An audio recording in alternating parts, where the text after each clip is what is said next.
ढाबा है? आर्यन के मुंह से ढाबे की बात तो निकल गई थी, मगर उसे पछतावा हो रहा था। वो अपने दोस्तों के बीच मजाक नहीं बनना चाहता था। ढाबा नहीं, छोटा देसी रेस्टोरेंट है। मेरे बाबा के हाथ के नीचे काम करने वाले कारीगर इससे कई गुना बेहतर खाना बनाते हैं। अरे वाह, जब तुम्हारे पिताजी का रेस्टोरेंट था तो तुमने एमबीए क्यों किया? तुम्हें तो होटल मैनेजमेंट करना था। तुम्हें क्या लगता है मैं उस रेस्टोरेंट पर काम करूंगा? मैं तो अपनी एमबीए की डिग्री का यूज कर उसे बड़े रेस्टोरेंट में तब्दील करूंगा।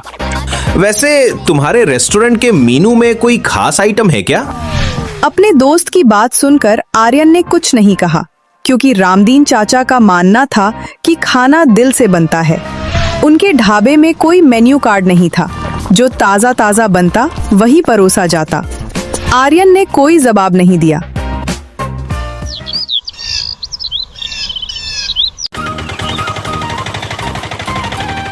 छुट्टियों में वो गांव आया तो उसे ढाबे की हालत देख गुस्सा आया। वो इसे एक बड़ा रेस्टोरेंट बनाना चाहता था। उसके पास बड़े सपने और आधुनिक योजनाएं थीं। बाबा, हम कब तक लोगों को पीली दाल, चूल्हे की बनी मोटी रोटियां और सिलबट्टे पर पिसी पुदीने की चटनी ही खिलाएंगे? अरे इस खाने में क्या बुराई है? बुराई नहीं है, मगर लोगों को भी वैरायटी चाहिए। कब तक लोग दाल रोटी के लिए यहाँ पर रुकेंगे? यहाँ पर आने वाले लोग ग्राहक नहीं बल्कि मेरे अपने होते हैं, और वो लोग इसी में खुश हैं। असल में रामदीन मानता था कि ढाबे पर आने वाला हर ट्रक ड्राइवर या मुसाफिर उसके लिए मेहमान है। वे खुद हर टेबल पर जाकर अपने हाथों से लोगों की स्वागत करते। तभी तो आपके कुछ चुनिंदा ग्राहक हैं। यदि यहाँ पर खाने की वैरायटी मिलेगी तो कई लोग और रुकेंगे। और ये क्या, आपने उस टेबल के व्यक्ति को ऐसे ही जाने दिया? उससे रुपए नहीं लिए? अरे उस टेबल पर तो एक गरीब मजदूर भोजन कर रहा था। वो जब भी आता है मैं उससे पैसे नहीं लेता हूँ। ये क्या बात हुई? ये ढाबा है या मुफ्त का लंगर? बेटे की बात सुन रामदीन खामोश हो गया। उसने कुछ नहीं कहा, क्योंकि अगर कोई गरीब मुसाफिर आता जिसके पास पैसे कम होते तो रामदीन उसे बिना बताए ही मुफ्त में खाना खिला देते। अरे उसने पैसे नहीं दिए तो क्या हुआ? दुआ तो देकर गया। वैसे भी बरकत पैसे में नहीं दुआओं में होती है। दुआओं से पेट नहीं भरा जाता, पेट भरने के लिए पैसे चाहिए। आज के बाद आप ऐसा फ्री का भंडारा नहीं करोगे। आप ढाबे से फ्री होकर घर आ जाओ। मुझे आपसे कुछ जरूरी बात करनी है। कहते हुए आर्यन अपने घर चला गया। रामदीन उसे जाते हुए देख रहा था। कहा तो उसे लगा था कि आर्यन उसकी विरासत को संभालेगा, मगर आर्यन की सोच ही कुछ अलग थी। देर रात जब रामदीन घर पर पहुंचा तो आर्यन अपने लैपटॉप में कुछ काम कर रहा था। अरे 11 बजने को आए, तू अभी तक सोया नहीं? हाँ, अभी तो केवल 11 ही बजे हैं। शहर में तो हम लोग रात को 1 बजे तक जागते हैं। इस लैपटॉप पर क्या कर रहा है? मैंने अपने ढाबे के लिए नया लेआउट तैयार किया है। क्या कहा? लेआउट मतलब क्या? पेमेंट केवल ऑनलाइन हो और ऑर्डर टैबलेट पर लिए जाएं। ये मिट्टी के बर्तनों की जगह मेलामाइन की प्लेटें और पारंपरिक चूल्हे की जगह गैस के बड़े बर्नर लगाना होगा। बेटा, ये सब तो बहुत महंगा होगा। इन सब चीजों का खर्चा कैसे निकलेगा? हमें अभी पैसों की बचत पर नहीं, समय की बचत पर ध्यान देना होगा। आपका हर ग्राहक से बात करना समय की बर्बादी है। आपका पुराना तरीका अब नहीं चलेगा। 2026 में हमें इसे द विलेज कैफे का नाम देना चाहिए और रेट्स बढ़ाने चाहिए। मेरे ढाबे पर जमीन से जुड़े हुए लोग आते हैं। तुम्हारे शहरी तौर तरीके शायद उन्हें पसंद ना आए। तो क्या आप सिर्फ उन कुछ लोगों के लिए ढाबे को ऐसे ही पुराना रखेंगे? यहाँ सब कुछ बदलेगा। कहते हुए एक दिन आर्यन ने ढाबे के बाहर एक बड़ा बोर्ड लगवा दिया, जिस पर अंग्रेजी मगर क्या अंकल, बताइए आप क्या कहना चाहते हैं? बेटा, तुमने ढाबे को बदला है, लेकिन उसकी आत्मा कहीं खो गई है। लगता ही नहीं कि हम उसी पुराने रामदीन के ढाबे में आए हैं, जिसके ढाबे में जाने के लिए हम लोग इस सड़क से निकलने का इंतजार करते थे। ये शब्द सीधे आर्यन के दिल में उतर गए। बारिश अब भी हो रही थी, लेकिन इस बार आर्यन के अंदर कुछ टूट रहा था। मगर कहीं ना कहीं वो बदलाव चाहता था, इसलिए उसने शंभुनाथ जी से सवाल किया। मगर परिवर्तन तो संसार का नियम है। यही सोचकर मैंने परिवर्तन किया, मगर लोगों को यह बदला हुआ रूप पसंद नहीं आया। परिवर्तन तो होना चाहिए, मगर परिवर्तन शरीर का होता है, आत्मा का नहीं। इस ढाबे की जो जान थी उसे वापस ले आओ। कहते हुए वे वहां से चले गए। उस रात आर्यन सो नहीं पाया। वो अपने लैपटॉप के सामने बैठा था, लेकिन स्क्रीन धुंधली लग रही थी। उसे अपने कॉलेज के दिन याद आए, वो दिन जब उसने खुद कहा था कि इस दाल में तो कुछ स्वाद ही नहीं है। इतना फीका बेस्वाद खाना, इससे कई गुना बेहतर खाना तो हमारे ढाबे पर मिलता है।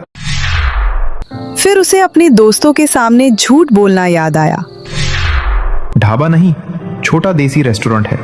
तुम्हें क्या लगता है मैं उस रेस्टोरेंट पर काम करूंगा? मैं तो अपनी MBA की डिग्री का यूज कर कर उसे बड़े रेस्टोरेंट में तब्दील करूंगा। फिर बाबा की वो बात। वैसे भी बरकत पैसे में नहीं, दुआओं में होती है। और सबसे बड़ी बात जो आज शंभूनाथ ने बोली थी कि ढाबे की आत्मा खो गई है। सारी रात आर्यन इन्हीं बातों को सोचता रहा। आर्यन की आंखों में आंसू आ गए। अगली सुबह सूरज निकला, बारिश थम चुकी थी। रामदीन हमेशा की तरह ढाबे पर जल्दी पहुंच गए, लेकिन आज कुछ अलग था। ढाबे के बाहर लगा बड़ा अंग्रेजी बोर्ड गायब था। उसकी जगह एक नया सादा बोर्ड लगा था, रामदीन का ढाबा, घर जैसा खाना। रामदीन ये सब देख हैरान हो गए। अरे, एक रात में ये सब परिवर्तन कैसे? तभी आर्यन पीछे से आया। उसने आते ही रामदीन से माफी मांगी। बाबा, मुझे माफ कर दो, मुझसे गलती हो गई। रामदीन चुपचाप उसे देखते रहे। उन्हें इस बदले हुए आर्यन को देख खुशी होने लगी। मैंने ढाबे को बिजनेस समझ लिया, लेकिन आप सही थे। ये सिर्फ धंधा नहीं है, ये लोगों का घर है। कहते हुए उसकी आवाज भर्रा गई। उसकी आंखों में आंसू आ गए। रामदीन ने अपने बेटे को गले लगा लिया। क्या आप मुझे फिर से सिखाएंगे कि ढाबा कैसे चलाते हैं? आर्यन की बातें सुन रामदीन की आंखों में आंसू आ गए, लेकिन इस बार ये आंसू खुशी के थे। उन्होंने आर्यन के कंधे पर हाथ रखा। अपनी तौहीन लगता है। नहीं, मेरा बेटा ऐसा नहीं है, वो जमीन से जुड़ा हुआ है। कहते हुए रामदीन काका मुस्कुरा दिए, मगर उन्हें पता नहीं था कि उनका बेटा आर्यन जो शहर से MBA की पढ़ाई पूरी करके वापस आएगा, तो उसके लिए ये ढाबा जो रामदीन की विरासत है, वो इसे एक पुराना कबाड़ समझेगा। दूसरी तरफ शहर में कॉलेज में अपने दोस्तों के साथ बैठा हुआ आर्यन कैंटीन में लंच कर रहा था। इस दाल में तो कुछ स्वाद ही नहीं है। इतना फीका बेस्वाद खाना, इससे कई गुना बेहतर खाना तो हमारे ढाबे पर मिलता है। क्या कहा? तुम्हारा ढाबा? गांव में तुम्हारा ढाबा? लेने की कोशिश की तो रामदीन ने पैसे लेने से मना कर दिया। रहने दीजिए बाबूजी, इतनी बारिश में आए हैं, पैसे मत दीजिए। आर्यन यह सब देख रहा था और उसे फिर वही गुस्सा आने लगा।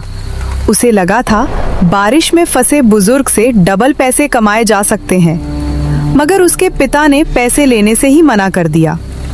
बाबा, फिर वही शुरू कर दिया आपने। पैसे कमाने का मौका छोड़ दिया।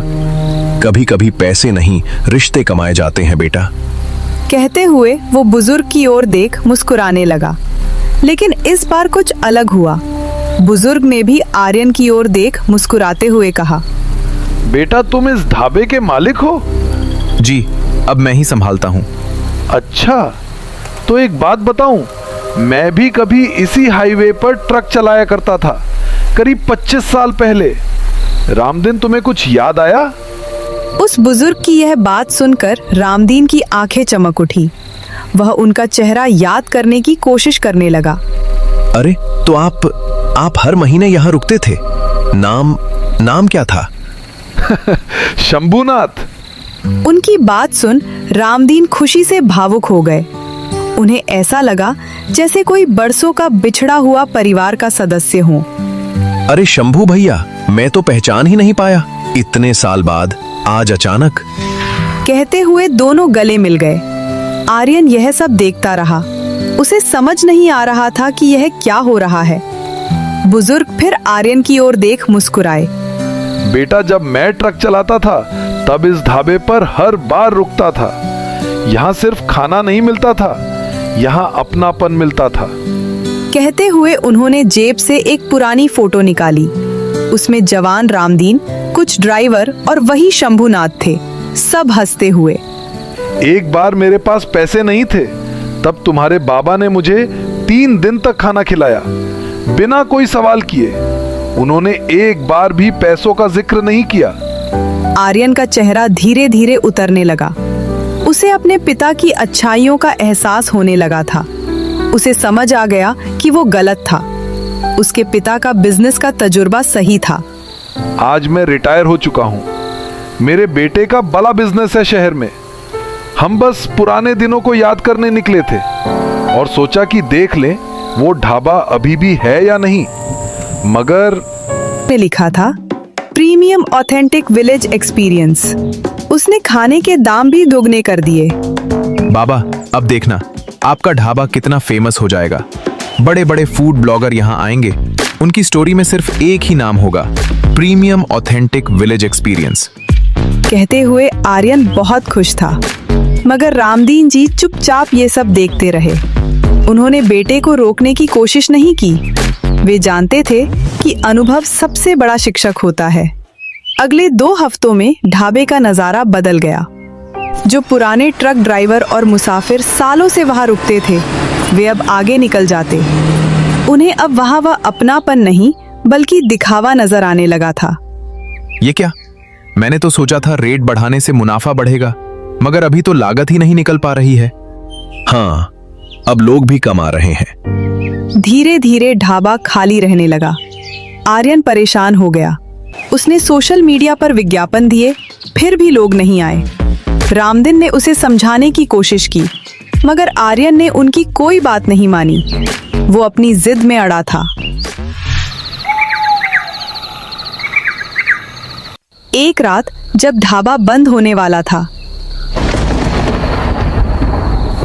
अचानक बारिश इतनी शुरू हो गई क्योंकि ऐसा लगा जैसे आसमान फट पड़ा हो। बिजली की कड़क और हवा की सनसनाहट माहौल को और डरावना बना रही थी। उसी बीच एक पुरानी कार ढाबे के सामने आकर रुकी। इतनी रात गए कौन आया होगा? शायद किसी को मदद की जरूरत हो। कहते हुए रामदीन छाता लेकर कार के पास गया तो कार से एक बुजुर्ग व्यक्ति और उनकी पत्नी बाहर निकले और रामदीन के साथ एक पुराने छाते में भीगते हुए वे लोग धीरे धीरे ढाबे की ओर बढ़े। आर्यन ने उन्हें देखा, लेकिन उसमें अपने पिता की तरह भागकर स्वागत करने की आदत नहीं थी। वो बस काउंटर के पीछे खड़ा रहा। बेटा, कुछ गरम खाना मिल जाएगा? जी, आप मेन्यू देख लीजिए।